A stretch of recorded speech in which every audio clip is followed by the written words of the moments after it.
성경 제가 한번 질문을 한번 읽어보겠습니다. 안녕하세요. 이제 다름이 아니라 안식교에 대해서 질문 드리고 싶어서 어렵게 편을 들었습니다.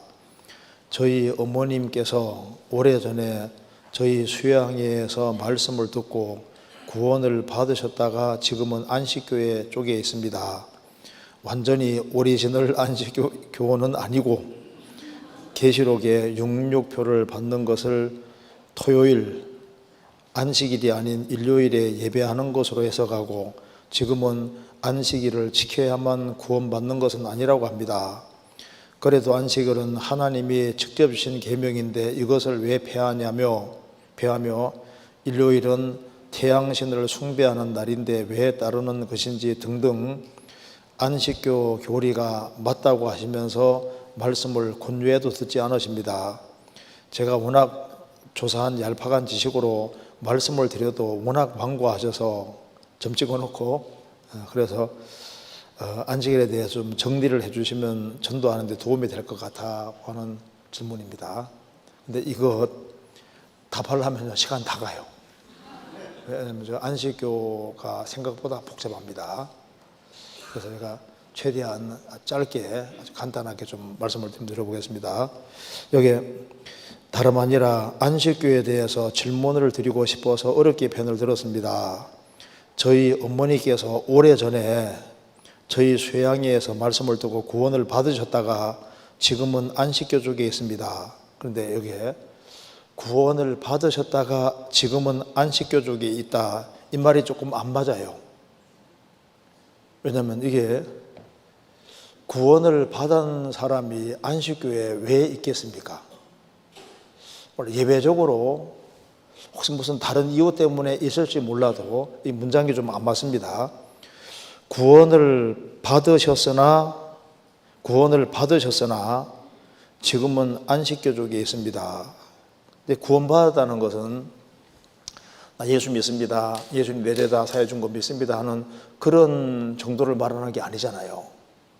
구원받았다는 것은 거듭난 것인데, 성령을 받은 것인데 그게 그렇게 분별력이 없을 수 있겠습니까? 구원을 받으면 기본적으로 생기는 것이 분별력인 거예요. 죽은 자와 산 자가 다른 것처럼 구원을 받은 기본 특징이 분별력이라는 겁니다. 근데 여기 이제 구원을 받으셨으나 지금은 안식교 쪽에 있습니다. 그 창세기에 여호와 하나님이 흙으로 사람을 지으시고 생기를 그 코에 불어넣으시니 사람이 생명이 된지라, 생명이 됐다. 그 영어로 리빙빙입니다. 산자가 됐다, 생명체가 됐다. 산자가 됐는데 범죄하는 그날 정령 죽으리라. 범죄하는 그날 영은 하나님과 교통이 끊어졌고 하나님께서 말씀하시기를 너는 흙이니 범죄한 이후에는 흙이라고 했습니다. 그래서 구원 안 받은 모든 사람은 영적으로 죽은 사람인데 한 사람이 구원 받을 때 영이 살아나는 거예요. 하나님 교통이 연결되는 겁니다.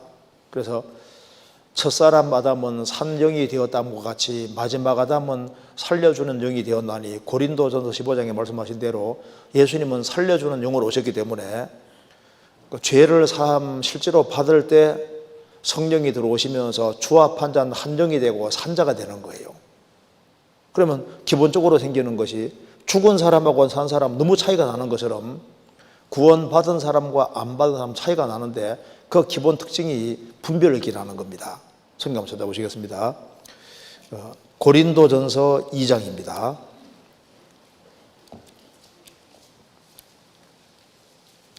고린도전서 2장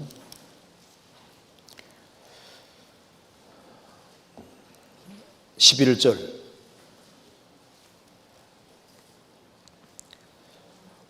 오직 11절 사람의 사정을 사람의 속에 있는 영 외에는 누가 알리요? 이와 같이 하나님의 사정도 하나님의 영 외에는 아무도 알지 못하느니라. 우리가 세상의 영을 받지 아니하고 오직 하나님께로 영을 받았으니 이는 우리로 하여금 하나님께서 우리에게 은혜를 주신 것들을 알게 하심이니라. 우리가 이것을 말하거니와 사람의 지혜 가르친 말로 아니하고 오직 성령의 가르친 것으로 하니 신령한 일은 신령한 것으로 분별하느니라. 육에 속한 사람은 하나님의 성령의 일을 받지 아니하나니 저에게는 미련하게 보이며 또 깨닫지도 못하나니 이런 일은 영적으로야 분별함이니라. 사람은 사람의 영이 있습니다. 사람의 영을 사람은 가지고 있는데 짐승은 사람의 영이 없으니까 너무 속상하고 힘든 일이 있을 때 집에서 키우는 그 애완견이나 뭐 고양이에게 자기 속사정을 다 틀어놓으면은 걔가 압니까? 꼬리만 흔들고 모르는 거예요. 그것처럼 하나님의 사정은 사람의 영이 알 수가 없습니다. 그러니까 반드시 하나님의 영을 받아야만 하나님의 사정이 이해가 되는 거예요. 그러니까 하나님 영 받은 사람은 불신자들 마음도 이해가 됩니다. 왜? 사람의 영이 있으니까. 또 하나님 사정도 이해가 되는 거예요. 그래서 성령은 은혜의 성령이기 때문에 성령이 들어오시면 그때부터 하나님 은혜가 깨달아집니다. 십자가 은혜가 깨달아지고 우리를 계속 은혜 가운데 이끌어 가시는 걸 알 수가 있고, 성령은 진리의 성령이니까 진리를 깨우치면은 바로 예수님이 진리고 예수님 피가 진리고 성경이 진리라는 걸 알기 때문에 하나님 말씀이 쫙 깨달아져 가잖아요. 그래서 여기 말씀은 가지기를 육에 속한 사람은 성령을 받지 아니한 사람, 그 말입니다. 아니한 사람은 하나님의 성령의 일을 받지 아니하나니 저에게는 미련하게 보이며 또 깨닫지도 못하나니 이런 일은 영적으로야 분별함이니라. 성령을 받으면 기본적으로 생기는 것이 분별력입니다. 양의 특징은 귀가 발달한 특징이 있는 거예요. 주님의 양은 주님 음성을 듣는 힘이 있습니다. 그런데 주님 음성이 아닌 말씀과 다른 것을 듣는데 그걸 잘 따라가면은 속에 생명이 정말 들어와 있을까? 그러니까 성경에 말씀하기를 자기 구원을 점검하라고 항상 말하고 있는 겁니다. 그 뒤에 고린도후서 3장 보세요. 고린도후서 3장 3절입니다.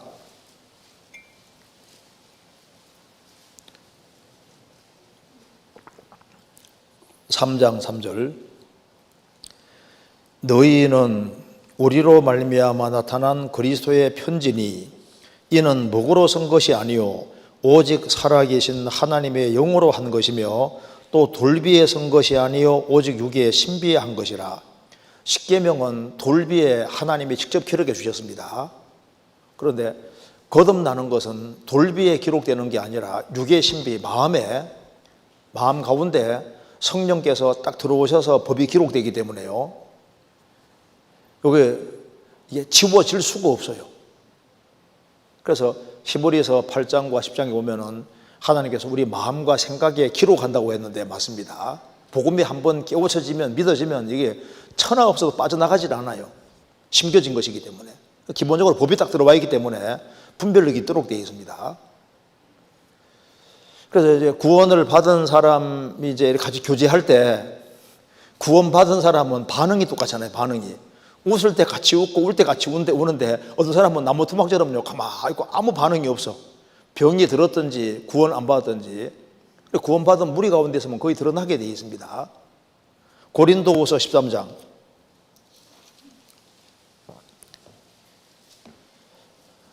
5절입니다. 너희가 믿음에 있는가 너희 자신을 시험하고 너희 자신을 확정하라. 예수 그리스도께서 너희 안에 계신 줄을 너희가 스스로 알지 못하느냐? 그렇지 않으면 너희가 버리온 자니라. 그냥 교리를 이해했다고 구원받은 게 아니잖아요. 아, 나 소양에 가서 나 복음 들었고 예수님 죄 다 사해준 거 들었다. 나 그거 믿는다. 그런데 그게 성령님의 도우심으로 확실하게 안 믿어지면은 도대체 분별력이 없는 거예요. 성경이 말씀하기를 어리석은 자는 온갖 말을 믿으나 이것도 좋고 저것도 좋고 온갖 말 믿는 사람은 어리석은 사람입니다. 구원을 받는다는 것은 그냥 교리를 받아들이는 그 정도가 아니잖아요. 그러니까 영적으로 죽었다가 딱 살리심을 딱 받고 구원을 확실히 딱 받으면은 분별력이 생기게 돼 있고 형제자매들을 사랑하는 마음이 있도록 돼 있고 성경을 사랑하고 이게 기본적인 특징들이 생기도록 돼 있습니다. 그러니까 구원은 받았지만은 안식교에 다니고 있다. 그 말이 상당히 어폐가 있는 거예요. 예외적으로 구원을 확실히 받았지만은 어떤 다른 여러 가지 다른 이유 때문에 뭐가 있을지는 모르는데 그런 예외적인 것을 일반화시키면 안 됩니다. 구원을 받은 사람이 안식교에 다니고 있다. 그거 좀 이상하잖아요. 그러니까 여기에 그러면서 여기 말했습니다. 완전히 오리지널 안식교는 아니고 오리지널 안식교는 아니라는 것은 그 교제해 보니까 그래도 복음은 아무래도 받아들이는 것 같아. 그 복음은 확실하게 믿고 있다고 얘기를 하니까 먹고 있는데 그 오리지널 안식교는 아니고 그러니까 복음도 받아들이고 이제 안식교 교리도 받아들이고 그러니까 오리지널은 아닌 것 같다고 얘기하는데요. 자, 오리지널 안식교는 아니다. 그냥 오리지널이라 했으니까 오리지널 크리스찬이 돼야 되는 겁니다. 오리지널. 그잖아요. 그러니까 안식교 절반 이제 그리고 이제 성경의 복음 교리 절반 이렇게 해 가지고 양다리 걸치면은 그거는 합당하지 않습니다. 뒤집지 않는 전병은 주님 받을 수가 없는 거예요. 성경 한번 찾아봅시다. 호세아 7장 보세요. 호세아 7장 8절에 보시겠습니다.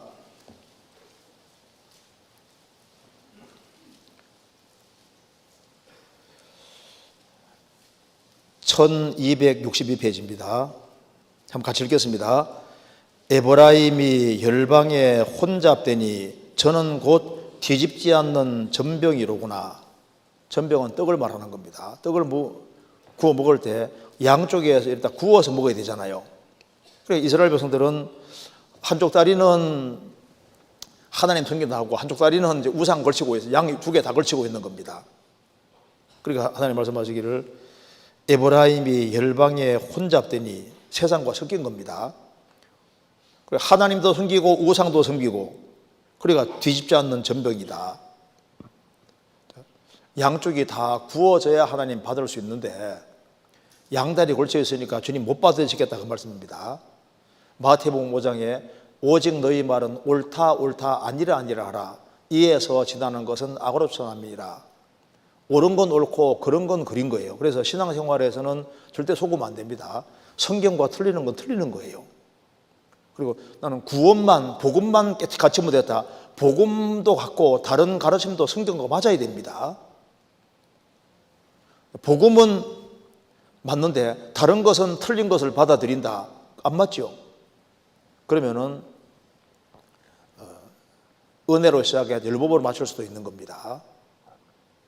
우리가 신앙생활을 하루하루 하나님 말씀 붙잡고 바르게 하는 게 왜 중요하냐 하면은 이것이 우리 영원한 운명과 관계되기 때문에 그런 거예요. 영원한 영광과 다 관계가 되게 되어 있습니다. 그래서 너희가 다름질을 잘하더니 누가 너희를 꾀더냐. 갈라디아 성도들도 다름질을 잘하다가 율법주의에 빠져서 엉뚱한 거 다름질 했잖아요. 너희가 다름질을 잘하더니 누가 너희를 꾀더냐. 잘못된 교리를 받아들여서 엉뚱한 거 다름질을 할 수도 있는 겁니다. 그러면 그것이 허사가 되는 거예요.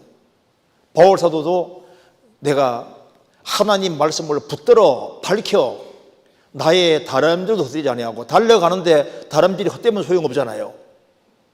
그래서 생명의 말씀을 밝혀 붙들어 나의 다름질도 되지 아니하고 빌립보서 2장에서 말한 대로 하나님 말씀을 붙잡고 말씀 가운데 살아가야만 그 발걸음이 헛된 걸음이 안 되는 겁니다.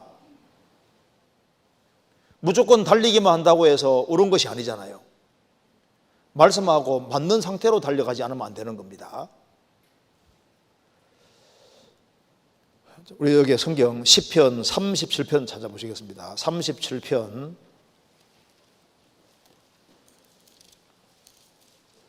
37편 18절 한번 같이 읽어보겠습니다. 18절 같이 읽겠습니다. 여호와께서 완전한 자의 날을 아시니 저희 기업은 영원하리로다. 이렇게 날들 데이즈로 되어 있습니다. 여호와께서 완전한 자의 날들을 아시니, 하루하루 어떻게 살아가는지 아시니, 일상생활을 아시니 그 말입니다. 여호와께서는 완전한 자의 날들을 아시죠. 그래서 저희니 하루하루 어떻게 살아가는지 아시고, 또 얼마 후에 또 주님 앞에 서는 날도 주님은 다 아십니다. 저희 기업은 영원하리로다. 그러니까 하루를 어떻게 살아가느냐 하는 것이 영원한 기업과 영원한 상국과 관련이 되는 거예요. 마귀는 한 사람이 구원을 받았을지라도 상과 영광 받지 못하게 하려고 많은 격길들을 만들어 놨습니다. 그래서 단련은 갔는데 이게 신앙생활이 아주 망치는, 아무런 상과 영광이 없는 그런 일이 될 수도 있는 거예요. 그러니까 구원을 받는 것도 중요하고, 구원받고 난 이후에 어떻게 살아갈 때 상과 영광이 될지도 상당히 조심하면서 조심조심 생활을 살지 않으면 안 되는 겁니다. 근데 구원을 받았는데 안식교에 있다. 그리고 아무리 봐도 오리지널은 아닌 것 같아 하는 얘기는 이제 복음은 확실히 얘기를 하는 거로 이제 이렇게 느껴지는 겁니다. 그래 구원은 확실히 받았다. 걱정하지 마라. 엄마는 이제 여기 이제 질문하신 분은 걱정이 되잖아요. 그런데 얘기해 보면 또 완전히 오리지널은 아닌 것 같아. 그런데 그걸 꼭 붙잡고 있으니까, 그러니까 이건 하나님만 아실 겁니다. 하나님만. 자, 그런데 여기 이제 그럼 여기 오리지널 안식교는 아니고, 그러면 오리지널 안식교 특징이 뭘까요? 뭐 특징이 여러 가지가 있는데 간단하게 몇 가지 생각해 보면, 먼저 안식교에서는 일단 사람이 죽으면은 수면 상태에 들어가고 영혼 자체가 따로 있는 거로 생각을 하지 않습니다. 영혼 자체를 따로 있다고 생각하지 않아요. 그래서 일단 사람들이 죽었다 하면 일단 무의식입니다. 의식이 없어요. 근데 성경은 뭐라고 말씀합니까? 사람은 죽으면 의식이 있냐 없냐? 의식이 있어요. 그러면 왜 의식이 없다는 그 가르침이 생기게 됐냐면 이것 때문입니다. 한번 찾아봅시다. 창세기 2장 보세요. 창세기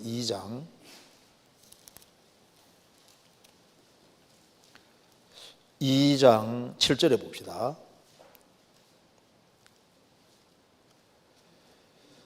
2장 7절.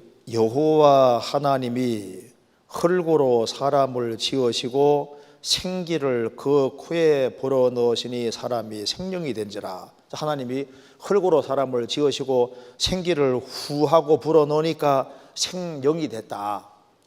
그러니까 사람은 뭐로 구성되어 흙과, 육체라는 흙과 생기로 구성되어 있다. 이렇게 생각을 하는 겁니다.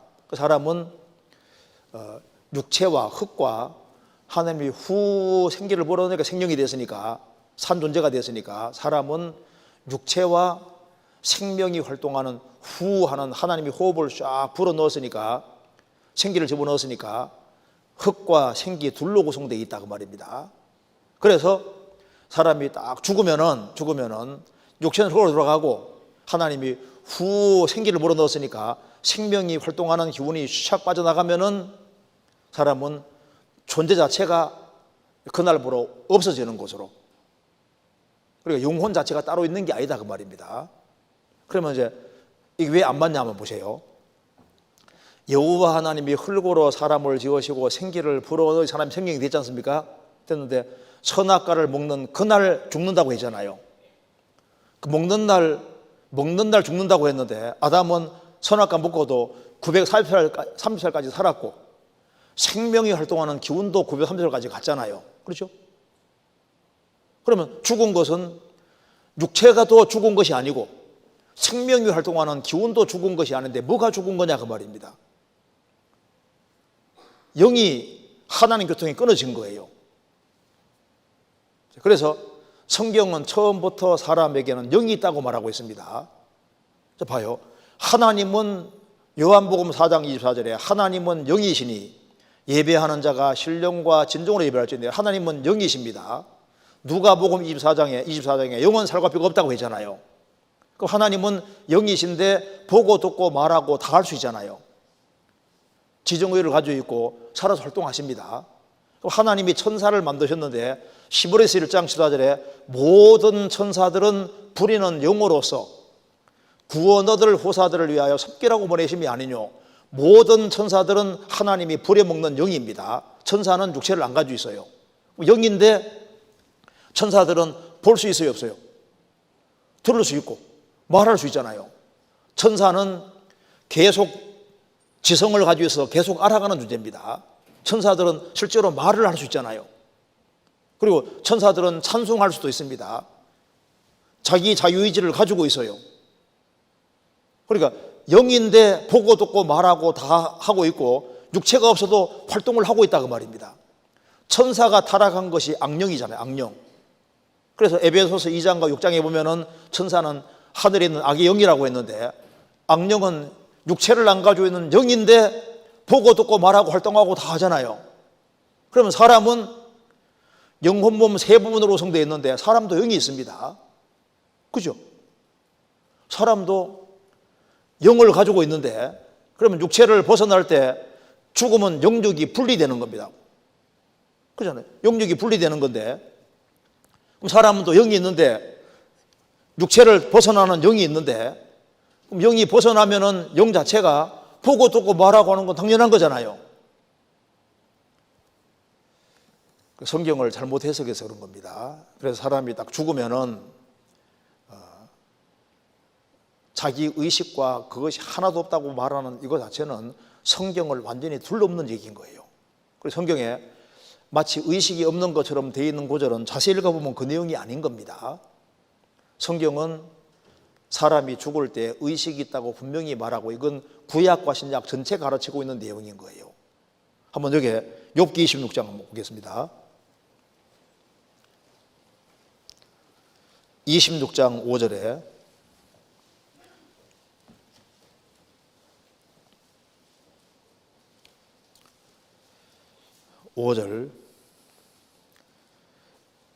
음령들이 큰 물과 수족 밑에서 떠나니 하나님 앞에는 음보도 드러나며 멸망의 웅덩이도 가리움이 없음이니라. 음령들이 그 죽은 영혼들이 죽은 자들이 그 말입니다. 육체를 벗어나서 죽음 건너간 자들이 그 말이에요. 음령들이 죽음 건너간 자들이 큰 물과 수족 밑에서 벌벌 떨고 있다. 영어로는 트렘블입니다. 벌벌 떨고 있는 겁니다. 그래서 구원받지 아니한 사람들이 가 있는 곳이 저 음부인데 음부는 저 밑에 있는 곳으로 표현이 됩니다. 아래에 있는 음부라고. 아래에 있는 음부. 그래서 빌립보서 4장에서도 하늘에 있는 자들과 땅에 있는 자들과 땅 아래에 있는 자들로 저 음부가 저 밑에 있는 것으로 표현되어 있습니다. 그래서 저 큰 물과 그 수족 밑에 저 지구 어딘가 밑에 구원 안 받은 그 사람들이 그 음부에 딱 갇혀 있는 것으로 성경에 표현되고 있는데 그 음령들이 무의식이고 의식이 없으면은 밑에서 벌벌 떠나니 떤다는 것은 의식이 있는 거잖아요. 자, 우리가 잘 아는 대로 누가복음 23장에 십자가 폐주가 하던 강도가 십자가 위에서 회개했습니다. 예수님 뭐라 했습니까? 오늘 너가 나와 함께 낙원에 있으리라. 보세요. 만일 죽음 건너갈 때 무의식이면은 너가 오늘 나와 함께 낙원에 있으리라. 오늘의 낙원에 있다는 것은 예수님이 낙원에 가시는 것처럼 그 행악자가 십자가에서 구원받았으니까 낙원에 간단 말씀이잖아요. 낙원에 간다는 것은 같이 만난다는 얘기인데 그럼 의식이 있다는 얘기잖아요. 그래서 이제 그 안식교와 여호와증인에서는 예수님이 내가 진실로 내게 이르노니 오늘 내가 나와 함께 낙원에 있으리라. 이걸 어떻게 바꾸냐면은 내가 오늘 이르노니 네가 나와 함께 낙원에 있으리라. 먼 훗날 있게 될 것으로 이렇게 바꿔서 가는데 그거 아닙니다. 오늘 나와 함께 낙원에 있으리라. 그 말이 실제로 그 말이 맞는 번역이에요. 이거 한번 잠깐 찾아봅시다. 고린도후서 5장 보세요.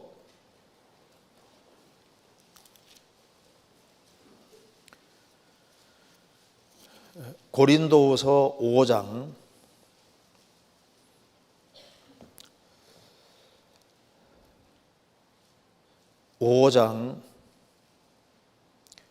8절입니다. 우리가 담대하여 원하는 바는 차라리 몸을 떠나 주와 함께 거하는 그것이라. 그러니까 바울 사도가 간절히 소원한 것은 세상에 살고 싶은 마음이 없습니다. 왜? 고린도서 12장에서 바울 사도가 셋째 하늘 갔다 온 사람이잖아요. 주님 만나보고 온 사람입니다. 셋째 하늘이 낙원이라고 되어 있는데 낙원 갔다 온 사람이에요. 그래서 바울 사도는 말했습니다. 우리가 담대히 원하는 바는 차라리 몸을 떠나 주와 함께 거하는 그것이라. 몸을 떠나면 어떻게 되는 겁니까? 주님과 함께, 그날 즉시 주님과 함께 거하는 거예요. 보세요. 무의식으로 돌아가면은, 그래도 무의식으로 돌아가면은 주님이 함께 하시니까, 보지는 못해도 함께 하시니까, 무의식이라 하면 그래도 살아있으면서 주님과 교제하는 게 낫잖아요. 바울 사도는 내가 빨리 죽었으면 좋겠다. 왜? 그러면 주님을 직접 배웠고 같이 있게 되는 거니까. 우리가 담대히 원하는 바는 차라리 몸을 떠나 주와 함께 거하는 것이다. 이게 의식이 있기 때문에 하는 말입니다. 성경에 이런 구절이 많잖아요. 빌립보서 1장 보세요. 빌립보서 1장 22절 22절입니다. 그러나 만일 육신으로 사는 이것이 내일의 열매일진데 무엇을 가리려지 나는 알지 못하노라. 내가 그 두 사이에 끼었으니 떠나서 그리스도와 함께 있을 욕망을 가진 것이 더욱 좋으나 그러나 내가 육신에 거하는 것이 너희를 위하여는 더 유익하리라. 바울 사도가 지금 감옥에 있습니다. 언제 죽을지 모르는 상황입니다. 그래서 바울 사도는 말했습니다. 내가 두 사이에 끼었다. 지금 삶과 죽음 사이에 끼어 있는데 솔직히 내 개인적으로는 육체를 떠나서 그리스도와 함께 있을 욕망이라고 표현했는데 이게 무슨 말입니까? 육체를 떠나면은 그리스도와 함께 영원히 같이 얼굴을 대면해서 같이 사니까 그걸 욕망이라고 표현했습니다. 그렇지만은 지금 빌립보 성도들을 위해서는 내가 육신에 거하는 것이 너희를 위해서는 더 유익하다. 그리고 내가 땅에 사는 것이 내일의 열매가 될 것이 맞기 때문에 열매가 된다면 나는 뭐든지 안 가리고 하겠다. 의식이 있느냐 없느냐. 성경 전체는 사람이 영을 소유한 존재이기 때문에 육체를 벗어날 때 생생한 의식을 가지고 있다고 분명히 말하고 있습니다. 그리고 그렇게 가르치는 것이 맞는데 죽으면은 일단 무의식으로 돌아간다. 인간은 육체와 생명 활동하는 기운 둘로 구성되어 있기 때문에 무의식으로 돌아간다. 이것은 틀린 가르침이 되는 겁니다. 그런데 더 그 문제는 이제 뭘 부인하냐 하면은 영원한 지옥을 부인하는 거예요. 그래서 사람은 무의식으로 있다가 최후의 심판 때 하나님께서 사람들을 부활시키는데 구원 안 받은 사람들은 부활시켜서 행한 대로 심판해서 불 속에 탁 태워버리듯이 소멸시켜 싹 없애버리는 거니까 영원한 지옥이 없는 겁니다. 그래서 하나님은 사랑의 하나님이기 때문에 사람이 영원히 고통받는 걸 허락하지 않으실 것이다. 그래서 영원한 지옥이 없다. 이것이 이제 안식교에서 가르치는 가장 중요한 핵심 가르침 중에 하나입니다. 영원한 지옥을 안 받아들입니다. 예수님을 헬 프리처라고 지옥 설교를 하는데 영원한 지옥이 없으면 전도를 뭐하러 해요? 하나님은 무한한 사랑 가지고 계신 분인 동시에 무한한 공의 가지고 계시기 때문에 지옥은 있습니다. 그리고 끝나는 게 아니에요. 끝나면 우리 개인적으로는 참 끝나면 좋겠지만은 성경은 그렇게 안 가르치고 있습니다. 그 예를 하나 보여드릴게요. 요한계시록 20장 보세요.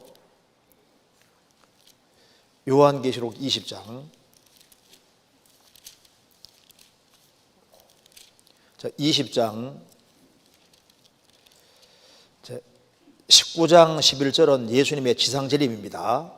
19장 11절에 또 내가 하늘이 열린 것을 보니 보라 백마와 탄 자가 있으니 그 이름은 충신과 진실이라. 그가 공의로 심판하며 싸우더라. 예수님 지상재림을 말하는 겁니다. 12절 그 눈이 불꽃 같고 그 머리에 많은 면류관이 있고 또 이름 쓴 것이 하나가 있으니 자기밖에 아는 자가 없고 또 그가 피 뿌린 옷을 입었는데 그 이름은 하나님의 말씀이라 칭하더라. 하늘에 있는 군대들이 희고 깨끗한 세마포를 입고 백마를 타고 그를 따르더라. 예수님 지상재림 하실 때 여기 주님을 따라서 같이 오는 백마 타고 오는 사람들이 거듭난 크리스찬들인 거예요. 들림받아 주님 앞에 가 있다가 천륜하라는 끝에 주님과 같이 세상 심판으로 오는 겁니다. 그래서 여기 말 타보지 못한 사람도 이때는 좀 신나게 타고 오는 거예요. 백마 타고 쫙 같이 옵니다. 15절 그의 입에서 이한 검이 날카로운 검이 나오니 그것으로 만국을 치겠고 친히 저희를 철장으로 다스리며 또 친히 하나님 곧 전능하신 이의 맹렬한 진도의 포도를 밟겠고 그 옷과 다리에 이름 쓴 것이 있으니 만왕의 왕이요 만주의 주라 하였더라. 예수님이 이제 지상재림 하시는 겁니다. 지상재림 하면은 이제 주님께서 이제 지상재림 하셔서 오른손이나 이마에 표를 받게 했던 이 두 사람을 붙잡아서 이제 산채로 불 속에 집어넣습니다. 19절을 보시겠습니다. 또 내가 보매 그 짐승과 그 짐승이 바로 적그리스도지 않습니까? 짐승과 적그리스도와 땅의 임금들과 그 군대들이 모여 그 말탄 자와 그의 군대로 더불어 전쟁 일으키다가 그 자기들끼리 싸우다가 예수님이 갑자기 지상재림 하시니까 총구를 돌려서 이제 지상재림하는 예수님 쪽으로 합세해가지고 공격하는 거예요. 근데 예수님은 대포 맞는다고 미사일 맞는다고 죽으실 리가 없잖아요. 그러니까 지상재림 하시는 주님 쪽을 향해서 전쟁 일으키고 싸우는데 그리스도인들은 부활의 몸을 입었으니까 총알 맞을 리도 없잖아요. 그래서 주님이 그냥 다 심판해 버리는 겁니다. 그래서 여기 19절에 전쟁을 일으키다가 20절 짐승이 잡히고 적그리스도입니다. 요한계시록 13장에 말하는 적그리스도가 잡히고 그 앞에서 이적을 행하던 거기서도 함께 잡혔으니 하늘에서 막 불이 내려오게 하던 그 거짓 선지자 잡혔으니 그러니까 전 세계 사람에게 오른손이나 이마에 표를 받게 한 짐승과 거짓 선지자 둘이 지상재림하시는 예수님 앞에 붙잡혀요. 붙잡혀서 이는 짐승의 표를 받고 그의 우상에게 경배하던 자들을 이적으로 미혹하던 자라. 이 둘이 산채로 유황불 붙는 곳에 던지우고 그 나머지는 말탄 자의 입으로 나오는 검의 죽음에 모든 새가 그 고기로 배불리 오더라. 주님께서 다른 사람들은 심판에 죽이셔도 이 두 사람 전 세계 사람의 오른손에 이마에 표를 받게 한 사람은 주님께서 산채로 둘이 산채로 하나님께서 유황불문 곳에 던져버립니다. 언제? 지상재림해서 붙잡아서 이 두 사람은 역사 속에서 제일 큰 죄를 지었으니까 그냥 그대로 산채로 불 속에 집어넣는 거니까 지옥에 제일 먼저 들어가는 자가 바로 이 두 사람인 거예요. 두 사람. 그리고 난 이후에 주님이 천년왕국을 이루십니다. 20장 1절입니다. 또 내가 보매 천사가 무저갱 열쇠와 큰 쇠사슬을 그 손에 가지고 하늘로서 내려와서 용을 잡으니 곧 옛뱀이요 마귀요 사단이라. 잡아 1000년 동안 결박하여 무저갱에 던져 잠그고 그 위에 임봉하여 천년이 자도록 다시는 만국을 미혹하지 못하게 하였다가 그 후에는 반드시 잠깐 노일이라. 그래서 예수님이 지상재림에서 이제 세상을 심판하시고 이 두 사람, 적그리스도와 거짓 선자 두 사람은 산채로 불못에 집어넣고 그 다음에 이제 무저갱 열리면서 이제 인간을 그렇게 괴롭히던 마귀를 몽땅 붙잡아서 무저갱 바닥 없는 구덩이에다가 딱 집어넣고 잠가버려요. 잠가버리니까 천년왕국 동안에는 마귀가 하나도 없는 겁니다. 그래서 이제 주님이 이제 천년 동안 이제 왕노릇 하십니다. 그럼 천년왕국 끝나고 나면은 이제 마귀가 무저갱에 있는 마귀를 잠깐 풀어요. 그 뒤에 7절 천년이 참에 사단이 그 옥에서 놓여 나와 땅의 사방 백성 곧 곡과 마곡을 미혹하고 모아 싸움을 붙이리니 그 소가 바다 모래 같으리라. 나중에 이제 기회 있으면 배울 겁니다. 천년왕국 속에 유대인 중에 상분젤이 들어가고 이방인이 드물지만 조금 들어가요. 그 사람들은 표를 받은 사람들이기 때문에 백세 못 되어 죽고 그들이 낳은 자손들은 이제 구원받을 기회가 주어질 겁니다. 그래서 천년왕국 이제 시간 지나가면은 사람들이 아주 나무 소환처럼 오래 살고 환경도 좋게 바뀌었고 마귀도 없으니까 정말 평안한 세계가 되고 사람들이 막 급증하는 거예요. 그리고 매년마다 이제 예수님이 천년 동안 왕노릇 할 때 매년마다 올라와서 주님께 예배와 제사한다고 했습니다. 성경에 나와 있습니다. 그런데 제사 예배를 하는데 그런데 시간 지나가면서 이제 안 오는 사람들이 생기는 거예요. 그래서 이사야 19장 보면은 이제 예수님 지상질이 마시면은 땅에 지금 갈라져 있는 땅이 다 붙습니다. 앞으로 다 붙으니까 이제 이스라엘 가까이 있는 나라가 유리한 거예요. 이스라엘 옆에 아시리아하고 애굽이 같이 붙어 있으니까 예루살렘 중심으로 하나님 예수님이 세계를 통치할 때 가까이 있으니까 올라오기 쉽잖아요. 그래서 성경에 말씀하기를 특별히 애굽과 그 아시리아 여기가 이스라엘 가까이 있으니까 큰 복이 될 것이라고 성경이 말했습니다. 그런데 이제 멀리 있는 사람이 올라오면요 귀찮기도 하고 안 올라오면 주님께서 이제 재앙도 내리시고 비도 안 내리고 나와 있습니다. 그렇지만은 대체로 평온한 세계인 거예요.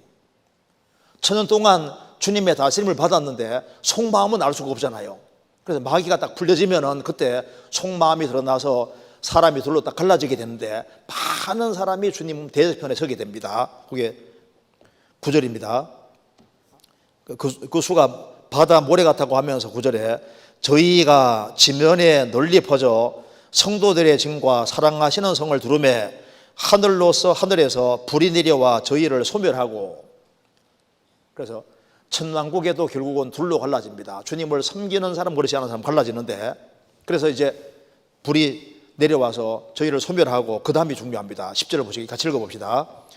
또 저희를 미혹하는 마귀가 불과 유황못에 던지우니 거기는 그 짐승과 거짓 선자도 있어 세세토록 밤낮 괴로움을 받으리라. 그렇게 봐요. 천년왕국 전에 무저갱에 마귀가 들어갔는데 천년왕국 끝나고 난 다음에 풀어놔도 똑같이 미혹하잖아요. 그러니까 마귀는 본성이 안 바뀝니다. 천년 동안 무저갱에 고통받아도 본성이 안 바뀌잖아요. 그러니까 마귀는 결국은 심판받을 수밖에 없어요. 지옥 갈 수밖에 없는 겁니다. 그래서 여기 말씀하기를 또 저희를 미혹하는 마귀가 불과 유황못에 던지우니 거기는 불과 유황못에는 그 짐승고의 선자도 있어.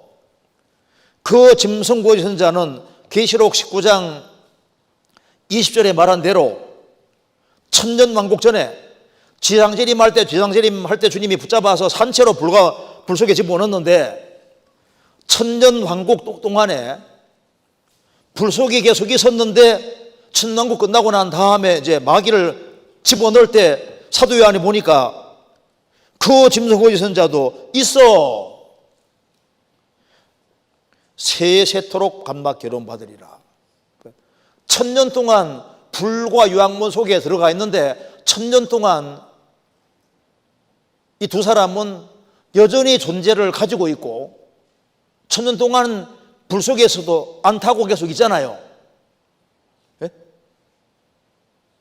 그러니까 제일 첫 번째는 천년왕국 전에 이 두 사람이 먼저 들어가고 천년왕국 끝나고 난 다음에 마귀가 들어가고 그 다음에 이제 11절 이하가 최후의 심판인데요. 이제 구원 안 받은 사람들은 심판에서 그 다음 불못에 들어갑니다. 15절에 누구든지 생명책에 기록되지 못한 자는 불못에 던지오더라. 그러니까 첫 번째는 두 증인이 들어가고, 두 증인이 아니라 표밖에 안 짓거리 거짓은 자 두 사람이 먼저 들어가고, 그 다음에 천난고 끝나고 난 다음에 마귀가 들어가고, 그 다음에 최후의 심판이 집행되고 구원 안 받은 사람은 불못에 들어가는 거로 이렇게 돼 있으니까 봐요. 죽으면은 소멸되고 없어진다. 소멸 안 되잖아요. 이거 하나만 보더라도 알 수 있잖아요. 1000년 동안 불 속에서도 존재가 안 없습니다. 그래서 아이고 죽으면은 그냥 소멸되고 없어질 거다. 천만의 말씀입니다.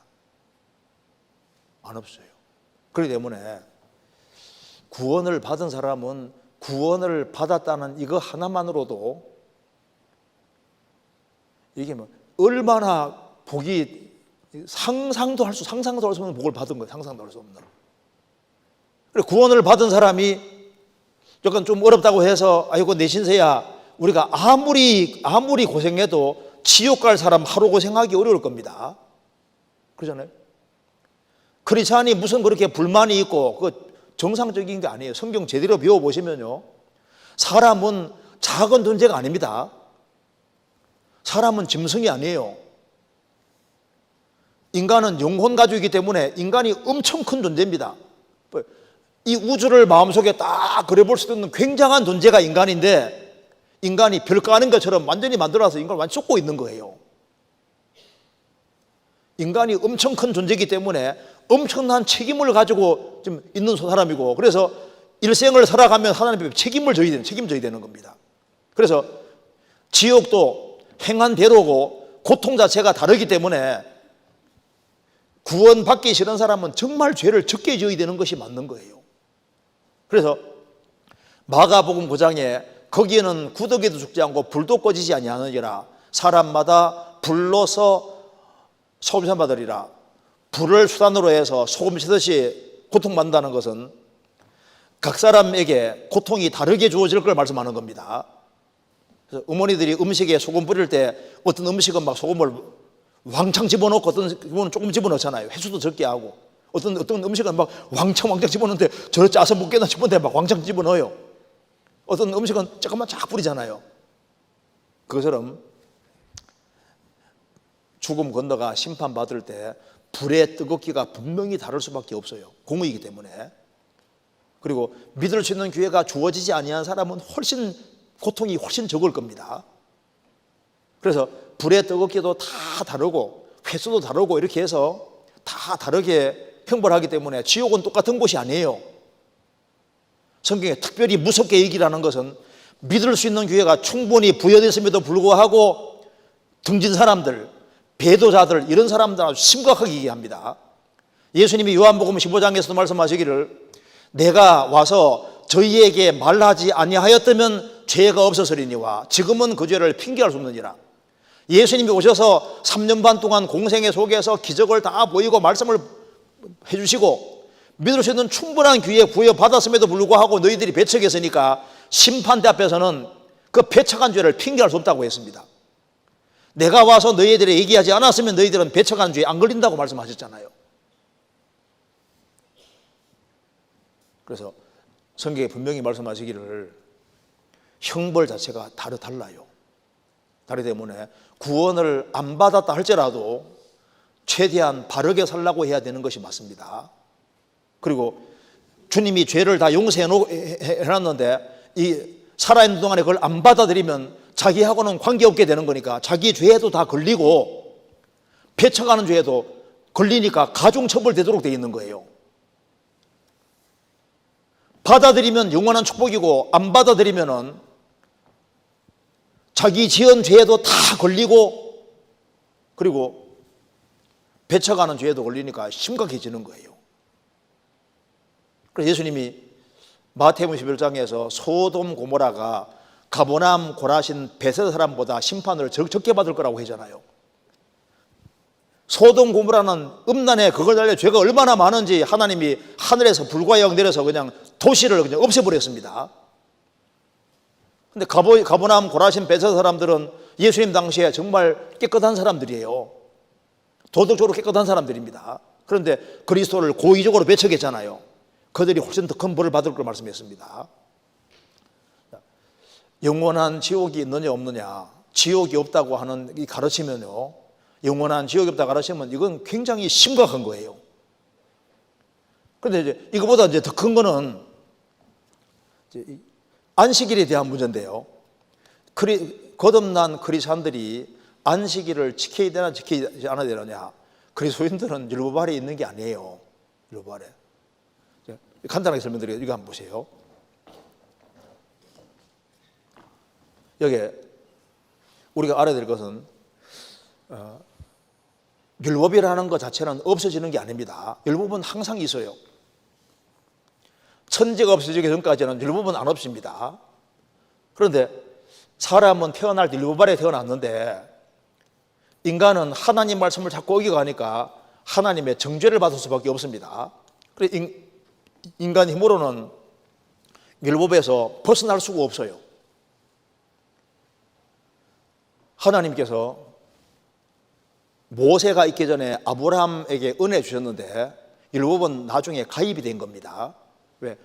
은혜를 확실히 깨닫게 하기 위해서 중간에 가입된 것이고, 갈라디아 3장 보면은 이제 율법은 언제까지냐, 예수님 오시기까지라고 했습니다. 그래서 여기 보시면은 우리 율법 아래에 있는 우리를 건져내기 위해서 법 위에 계신 하나님이 시간 속에 들어오셨습니다. 예수님이잖아요. 예수님은 우리가 하나님 말씀을 일생 동안 어겼으니까 어긴 것에 대한 벌을 받아야 되는데, 우리가 받은 멸망이니까 예수님이 대신 율법의 형벌을 받아주셨습니다.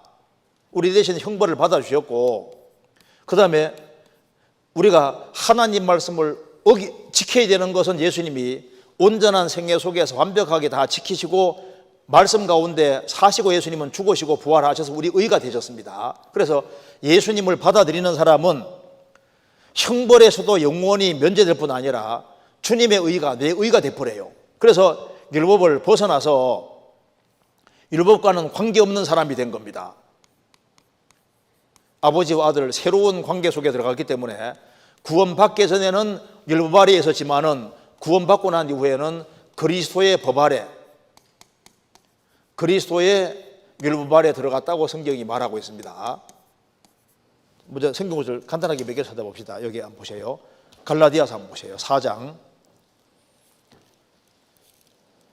갈라디아서 4장.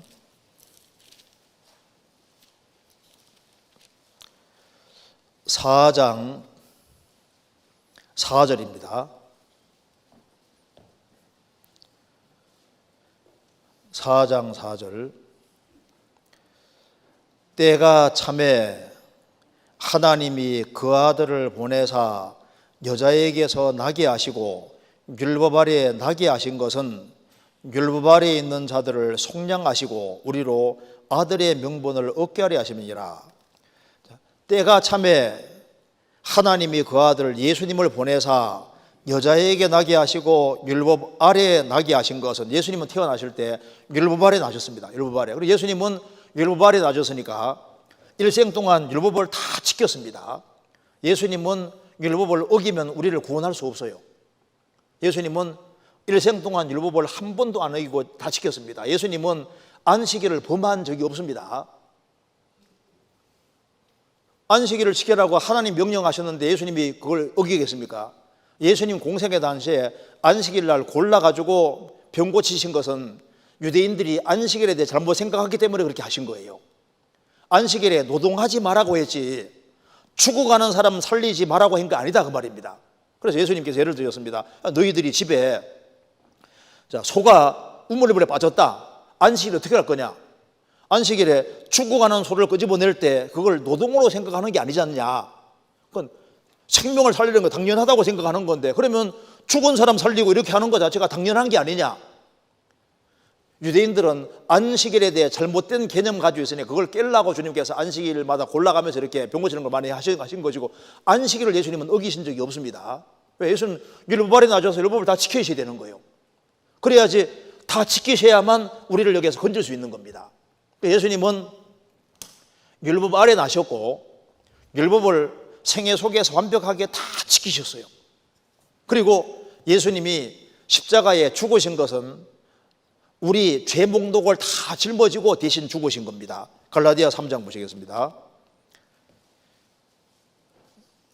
3장 13절입니다.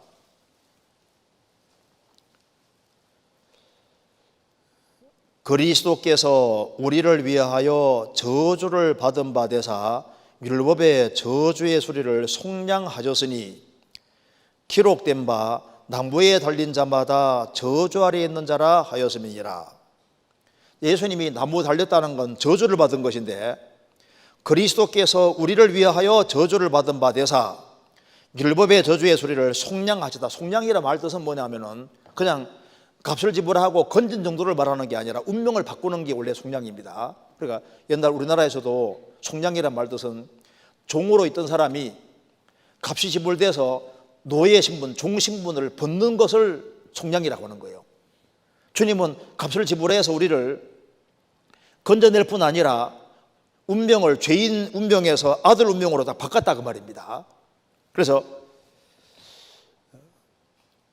그리스도께서 우리를 위하여 저주를 받은 바 되사 율법의 저주의 소리를 속량 건져내셨으니 우리 저주에서 건진받은 거예요. 기록된 바 나무에 달린 자마다 저주 아래에 있는 자라 하였음이니라. 예수님은 우리 대신 저주를 대신 다 십자가에서 받으셨고 그리고 예수님은 온전한 생애 사시고 죽으시고 부활하셨기 때문에 율법의 끝이 되신 겁니다. 로마서 10장입니다. 로마서 10장 4절 같이 읽겠습니다. 10장 4절 같이 읽겠습니다.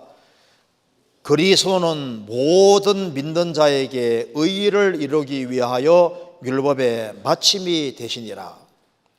예수님은 모든 믿는 자에게 의를 이루기 위해 의가 되시기 위해서 율법의 마침, 율법의 끝이 되셨다. 율법은 십자가에서 끝이 나고 예수님 끝이 난 거예요.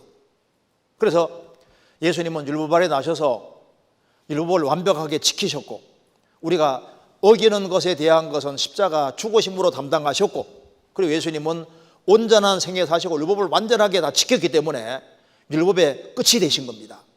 예수님 우리 의가 되신 거예요. 그래서 우리는 신분이 완전히 바뀌어지게 된 거예요. 율법에서 우리가 완전히 벗어난 겁니다. 갈라디아서 3장입니다.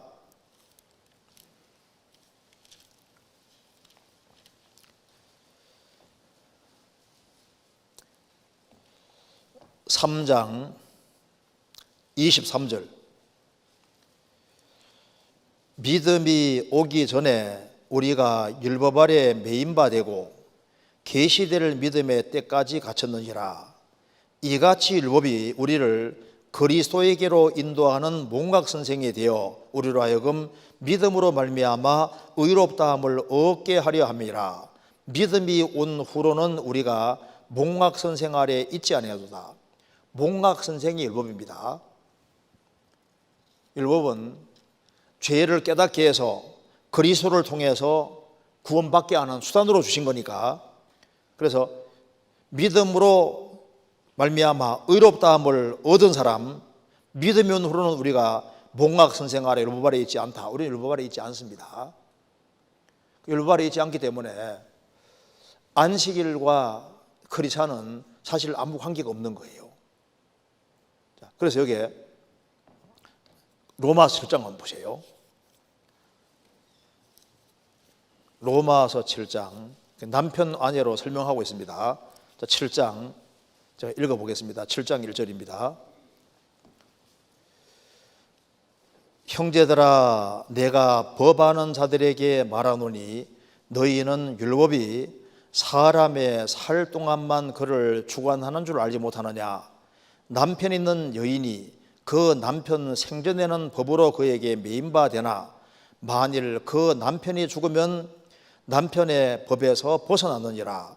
그러므로 만일 그 남편 생전에 다른 남자에게 가면 음부라 이르되 남편이 죽으면 그 법에서 자유케 되나니 다른 남자에게 할지라도 음부가 되지 아니하느니라. 그러므로 형제들아, 내 형제들아, 너희도 그리스도의 몸으로 말미암아 율법에 대하여 죽임을 당하였으니 이는 다른 이 곧 죽은 자 가운데서 살아나신 이에게 가서 우리로 하나님을 위하여 열매를 맺게 하려 함이라.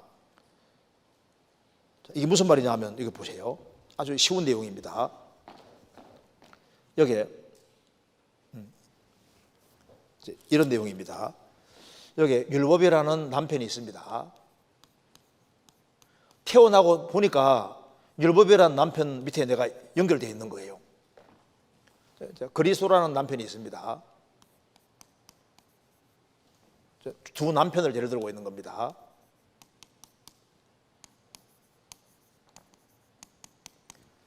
자, 이 여자가 율법이라는 남편을 벗어나고 싶은데 벗어날 길이 없어요. 세상에서도 남편 벗어나려면 죽는 길밖에 없는데 남편이 죽으면 좋은데 남편은 절대 안 죽어. 영원히 안 죽어, 영원히. 그러니까 이걸 벗어날 수 있는 길이 없는 거예요. 남편이 죽으면 딴 데 시집 가도 되는데 안 죽으니까 갈 수 있는 길이 없잖아요. 방법은 내가 죽어야 돼. 내가 죽으면 멸망이잖아요. 그러니까 예수님이 세상에 들어오셔서 대신 죽어주셨으니까 예수님 죽음이 바로 내 죽음이 되어버렸으니까 나는 자동으로 예수님 때문에 새로운 남편에게 시집을 가게 됐다 그 말입니다. 새로운 남편과 연결이 된 거예요. 그런데 이 남편은요 실수도 안 해. 얼마나 엄격한지 항상 지적을 하거든요. 정죄하고 지적하는 남편인데 이 남편에게 시집 가보니까 대신 죽어주셨고 얼마나 자상한 남편인지 넘어지면 이렇게 해주시고 도와주시고 새로운 남편으로 바꿔줬다 그 말입니다. 그래서 성경에 말을 하고 있습니다. 우리가 이 남편에서 완전히 벗어난 것이다. 왜? 죽었으니까. 죽으면 끝이 나는 거예요. 율법의 모든 것에 대해서 죽은 겁니다. 그래서 여기에 말씀하기를 로마서 7장 한번 같이 읽어봅시다. 여기 7장 6절 같이 읽겠습니다. 이제는 우리가 얽매였던 것에 대하여 죽었으므로 율법에서 벗어났으니 이러므로 우리가 영의 새로운 것으로 섬길 것이요 의문의 묵은 것으로 아니할지라. 우리가 이제 얽매였던 율법에 대해 죽었으므로 율법에서 우리가 벗어났으니까 이제 우리가 영의 새로운 것으로 섬겨야 된다. 다시 구약으로 돌아가면 안 된다. 율법으로 돌아가면 안 된다 그 말입니다. 우리는 벗어난 거예요. 왜? 새로운 남편에게 시집간 거로 설명하고 있는 거예요. 그래서 이쪽 남편하고 관계는 정죄 관계입니다. 정죄, 심판 관계인데 여기는 정죄와 심판은 끝이 났으니까 사랑으로 인도해 주시는 관계니까 그래서 주님이 대신 죽어주셨으니까 내가 원수일 때도 사랑했다면은 삶을 살아가는 가운데 부족한 게 있을 때 항상 사랑해주고 도와주고 그러니까 그런 완전히 남편이 바뀌어버린 거예요. 남편이. 그러니까 정말 기쁘고 감사한 마음으로 주님 섬기고 살 수 있게끔 이렇게 바꿔주신 겁니다. 그잖아요. 우리는 율법을 벗어나 있는 겁니다. 그래서 새로운 법 아래에 들어가 있는 거예요. 그래서 여기 그런데 그래서 율법 벗어났는데 안식교는 율법 아래에 있다고 계속 얘기를 합니다. 계속. 그러니까 성경의 근본하고 완전히 달라요. 그래서 은혜로 천국 간다고 말은 하는데 결국은 보면은 계명을 잘 지켜야 돼. 결국은 다 지켜야 됩니다. 결국은 안식을 지켜야 되거든요. 그래서 여기 이제 질문 나오는 게 바로 이겁니다. 요한계시록에 육육표를 받는 것을 토요일이 아닌 일요일을 예배하는 것으로 해석하고 우리 표 받는 걸 어른 선생님의 표 받는 걸 어떻게 생각하냐면은 토요일 날 안 모이고 주일날 모이는 모든 사람은 어른 선생님의 표 받는 사람이라고 생각을 하는 거예요. 맞아요? 아니, 주일날 모이는 사람은 표 받는 사람이에요? 어른 선생님의 표 받는 사람이요? 지금까지 여기에 계시록 13장은 아직 이루어진 게 아닙니다. 전 세계 사람이 오른손의 표를 받는데 보세요. 이건 간단하게 아니라는 건 간단하게 증명할 수 있습니다. 왜냐하면 보세요. 여기 이거 봐봐요. 여기 자, 예수님이 지상 재림하실 때 적그리스도와 거짓 선자 이 두 사람을, 여자가 아니지. 자, 적그리스도 거짓 선자 이 두 사람이 산채로 불못에 들어갑니다. 그러면 이제 이 사람이 영육표를 받게 하는 사람이니까 보통 사람들은 아무리 길게 살아도 한 100년 안쪽에 죽잖아요. 그렇죠? 그러면 예수님이 지상재림하고 불못에 들어가니까 적어도 이제 지상재림 아직 안 했으니까 이 100년 안쪽에서 모든 일이 벌어지게 되는데, 그러면 전 세계 사람이 표를 받은 일이 아직까지 없었고 또 이 두 사람이 불못에 들어간 일이 아직 없었고 지상재림도 없으니까 예수님이 지상재림하는 그 당대 사람에게만 이게 해당되는 거니까 표 받는 일은 아직까지 전혀 없었던 거예요. 아직까지.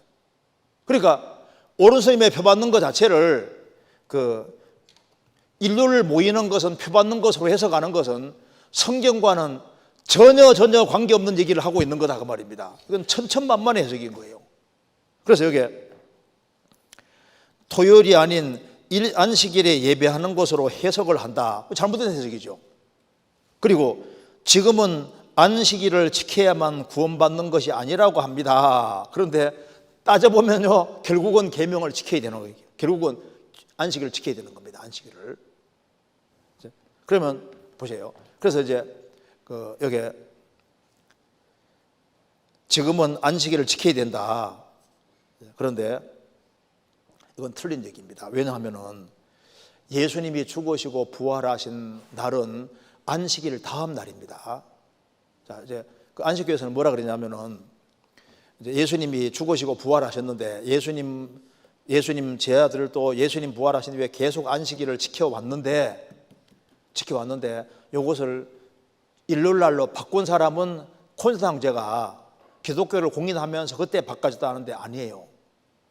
이거 역사 기록도 아니고 실제도 아닙니다.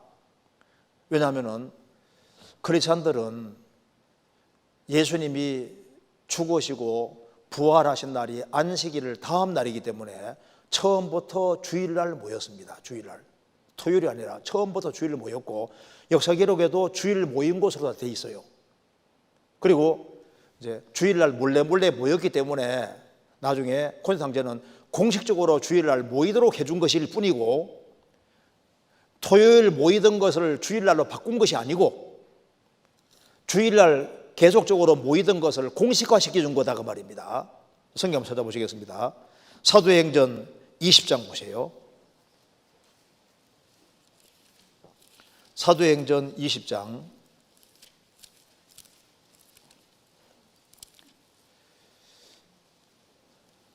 20장 7절입니다.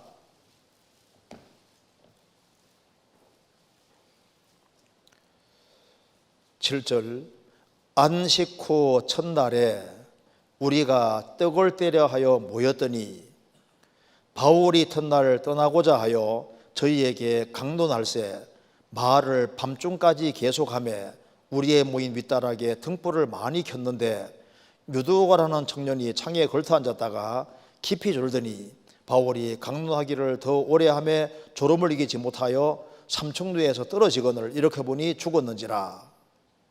뒤에 살렸습니다. 다시. 자, 안식 후 첫날, 이 주일이죠. 주일날 모여서 이제 바울 사도가 이제 말씀을 길게 했어요. 그래가지고 유두고라는 청년이 창에 걸터 앉았다가 떨어져 죽었습니다. 누구 잘못입니까? 설교 길게 한 사람 잘못입니까? 졸은 사람 잘못입니까? 유두고가 중요한 사람이었던 것 같습니다. 왜? 죽었는데 뒤에 살렸지 않습니까? 그리고 이 사건을 왜 기록해 놨을까요? 유두고가 훌륭한 청년이었기 때문에 기록해놨을 겁니다. 아마 일 같은 걸 하고 너무 힘든 상황에도 불구하고 말씀 들으러 와서 바울이 너무 길게 하니까 떨어져 죽었는데 주님이 살려놓은 걸 여기 왜 기록했을까? 이 사람이 중요하니까 여기 이름 여기 기록해놨을 거예요. 어쨌든 간에 안식 후 첫날에 주일날 모인 것이 맞습니다. 성경 고린도전서 16장 보시겠습니다. 16장 1절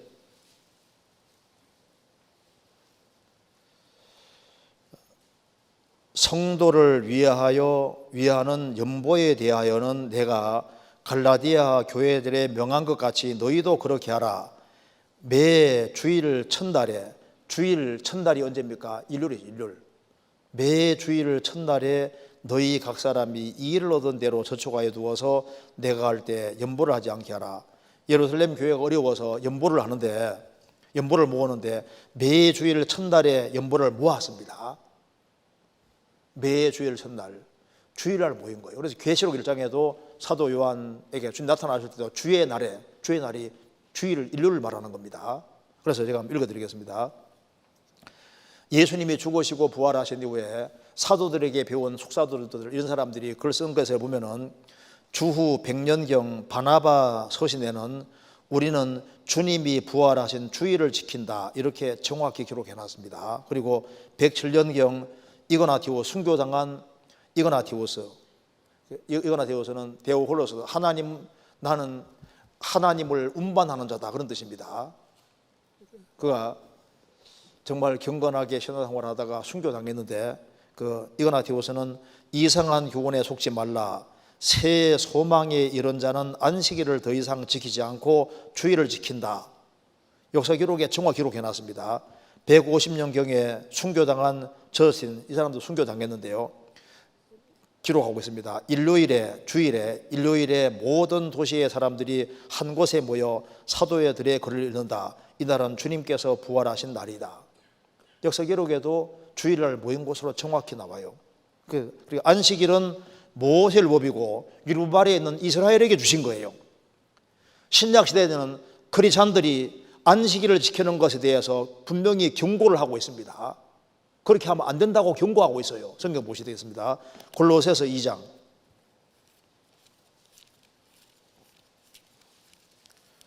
골로새서 2장 16절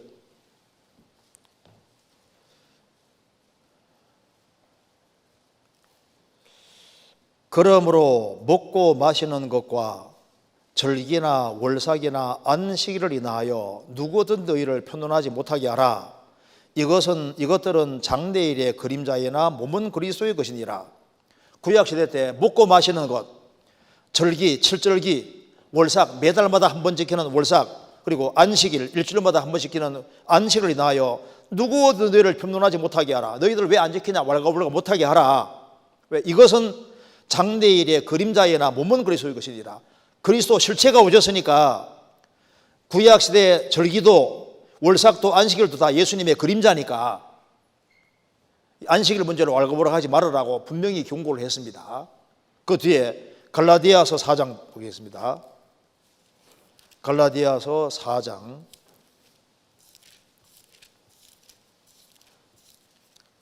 갈라디아서 4장 10절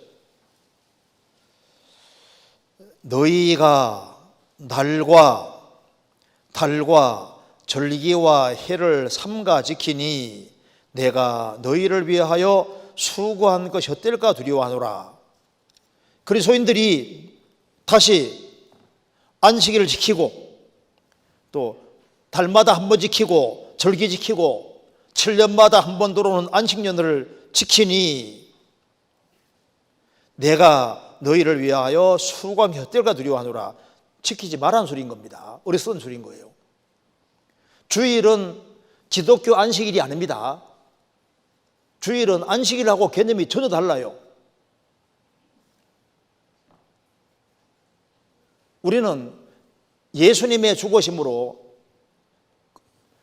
십계명은 항상 있는데 그 법에서 벗어나서 새로운 율법 아래 들어가 있는 거예요.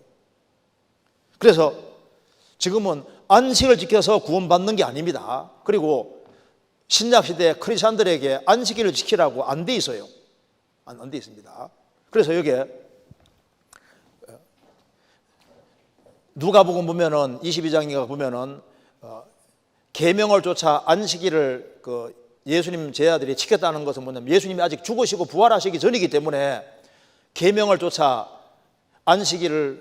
안식일에 쉬니라.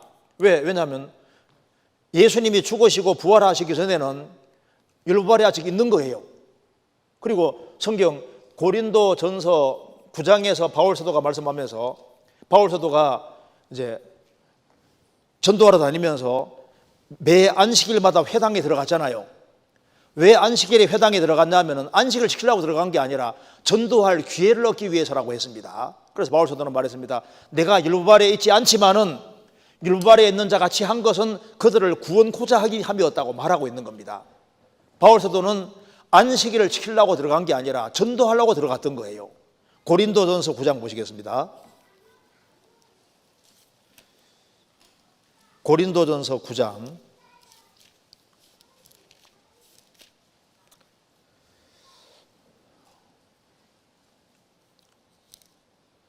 19절입니다. 내가 모든 사람에게 자유하여서나 스스로 모든 사람에게 종이 된 것은 더 많은 사람을 얻고자 함이라. 유대인들에게는 내가 유대인과 같이 된 것은 유대인들을 얻고자 함이요 율법 아래에 있는 자들에게는 내가 율법 아래에 있지 아니하나 율법 아래에 있는 자 같이 된 것은 율법 아래에 있는 자들을 얻고자 함이요. 바울 사도는 유대인같이 됐다. 왜? 안식일에는 회당에 들어갔습니다. 같이 말씀 들었어요. 왜? 그들을 구원코자 하기 위해서다. 율법 아래에 있는 자들에게는 율법 아래에 내가 있지 않지만은 율법 아래에 있는 것처럼 안식일에 왜 들어갔느냐? 그들을 구원코자 하기 위한 목적으로 그렇게 한 거다. 무슨 말이 되시죠? 그러니까 여기 이제 안식일은 크리스찬과는 아무 관계 없습니다. 그래서 성경에 보면은 이제 예수님이 죽으시고 부활하신 이후에 이제 신약 서신서 속에 그리스도인이 어떻게 살아야 될 걸 쭉 말씀하는데 10계명 중에 9개는 다 거론되어 있는데 안식일에 대해서는 빠져 있지 않습니까? 얘기하지 않고 있습니다. 왜냐하면 크리스찬들은 안식일을 하고 주일은 완전히 개념 자체가 달라요. 주일은 주님 은혜와 사랑을 깨닫은 사람이 주님께 기뻐하고 감사하고 새로운 생애를 시작해 주신 것에 대해서 감사하는 마음으로 모이는 거니까 개념 자체가 완전히 다릅니다. 이해되시죠? 자, 그래서 여기 안식교리가 맞다고 하시면서 말씀을 권유해도 듣지 않으십니다. 안식일 요리가 맞다고 안 맞아요. 근데 그보다 더 큰 문제는 정말로 구원 받았느냐가 문제입니다. 구원을 받았으면은 구원받은 사람은 이긴 생명이 있는 사람인데 구원받은 사람은 마귀를 이기는 힘이 와 있고 세상을 이기는 힘이 와 있고 거짓 교리를 이길 수 있는 힘이 와 있는데 그 거짓 것에 계속 달려가면은 생명이 있는지가 이게 문제인 거예요. 생명이 있는 건 참 신기한 겁니다. 이 땅에 생명이 있는 것은 심겨지면요 그 바위 사이도 뚫고 올라오잖아요. 생명이라는 건 너무 신기한 겁니다. 그리고 생명을 확실히 얻은 사람은 세상에서 복음보다 중요한 것이 없다는 걸 알기 때문에 어떻게 하든 간에 주변 사람들을 어떻게 복음을 깨닫게 해서 주님 품으로 인도하려고 할 텐데 엉뚱한 데 붙잡혀서 그러다가 열심히 달려간다고 할지라도 주님 심판대에 섰을 때 무엇이 남겠냐 그 말입니다. 제대로 배우지 아니하면 신앙생활을 망칠 수 있습니다. 그래서 여기에 제가 배우고 조사한 얄팍한 지식으로 말씀드리려 해도 워낙 광고하셔서 그래서 제 설득을 해가지고 개인 상담을 좀 받게 하세요. 개인적으로 해가지고 성경 가지고 쭉 이렇게 충분히 쭉 궁금한 거 다 묻게 해가지고 그래서 지금은 우리 다 먹는 거 있잖아요. 먹는 거 안식교회에서는 이제 레위기 11장에 나와 있는 거 안 먹지 않습니까? 11장에서 부정한 거 먹지 말라고 했지 않습니까? 그런데 예수님은 뭐라 했습니까? 다 먹으라고. 아담 하와가 처음에는 과일과 채소만 먹었습니다. 창세기 1장에. 창세기 3장에서는 범죄한 이후에는 하나님이 곡물 먹도록 하셨고 처음에 동물들은 전부 다 풀만 먹었습니다. 노아 홍수 이후에는 하나님께서 짐승을 죽여서 피를 쏟고 짐승 고기 먹도록 허락하셨기 때문에 노아 홍수 이후에는 짐승 먹을 수 있도록 되어 있는 거예요. 그런데 모세 때부터 예수님 오실 때까지는 정한 동물과 부정한 동물을 구별하셔서 정한 동물 먹게 한 것은 거룩이 뭔지를 가르쳐주기 위함이라고 설명이 나와 있잖아요. 그래서 쪽발이 갈라지고 대책임질 한 것을 먹으라고 한 것은 그리스도인들이 신앙생활 속에서 대책임질 하는 것처럼 말씀을 주야라 묵상하고 쪽발을 갈라지는 것은 구별된 생활입니다. 그러니까 시편 1편 설명하려고 하는 거예요.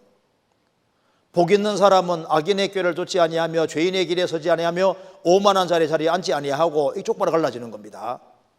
오직 여호와의 율법을 즐거워의 그 율법을 주야로 묵상하는 자로다. 성경 묵상하는 게 대책임질하는 거잖아요. 그러니까 여기 레위기 11장은 하나님이 짐승을 먹고 먹지 못하는 걸 구별시킴으로써 무엇이 거룩한 생활인지를 보여주는 그림자를 하나 만들어 놓은 거예요. 그리고 예수님이 이제 오시고 난 이후에 예수님 분명히 말씀하시기를 만물은 다 정하다고 했습니다. 왜? 음식은 인간을 더럽게 못한다. 왜? 입으로 들어갔다가 뒤로 나가버리니까.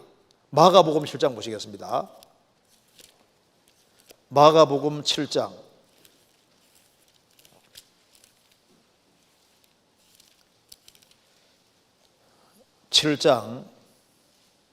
18절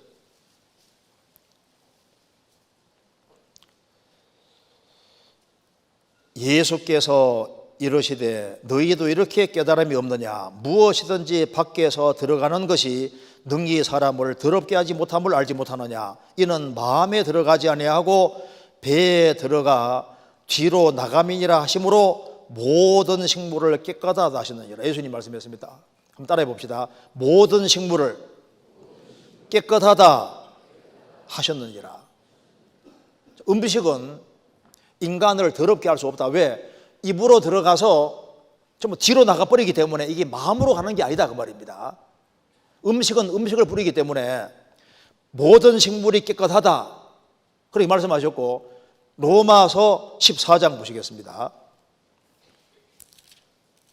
로마서 14장 20절 같이 읽겠습니다. 식물을 인하여 하나님의 사업을 무너지게 말라. 만물이 다 정하되 거리낌으로 먹는 사람에게는 악하니라. 식물을 인하여 하나님의 사업을 무너지게 마라. 만물이 다 정하다. 만물은 다 깨끗하다고 말씀했습니다. 예수님도 만물은 다 정하다고 말씀하셨어요. 그래서 건강에 좋으면 먹으라고 말씀하고 있는 겁니다. 성경 한 군데만 더 보시겠습니다. 디모데전서 4장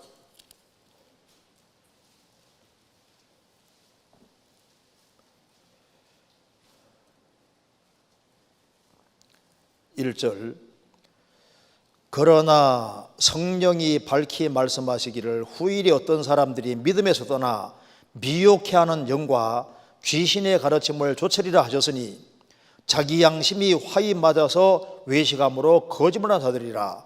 혼인을 금하고 식물을 폐하라 할 터이나 식물은 하나님이 지으신 바니 믿는 자들과 진리라는 자들이 감사함으로 받을 것이니라. 하나님의 지으신 모든 것이 선함에 감사함으로 받으면 버릴 것이 없나니 하나님 말씀과 기도로 거룩하심이니라.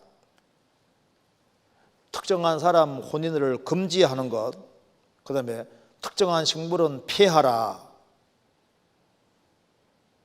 할 터이나 음식물은 하나님이 지으신 바니 믿는 자들과 진리하는 자들이 감사함으로 받을 것이니라. 하나님의 지으신 모든 것이 선함에 감사함으로 받으면 버릴 것이 없다. 건강에 좋으면 감사함을 받을 수 있잖아요. 건강에 좋으면 먹으라 그 말입니다.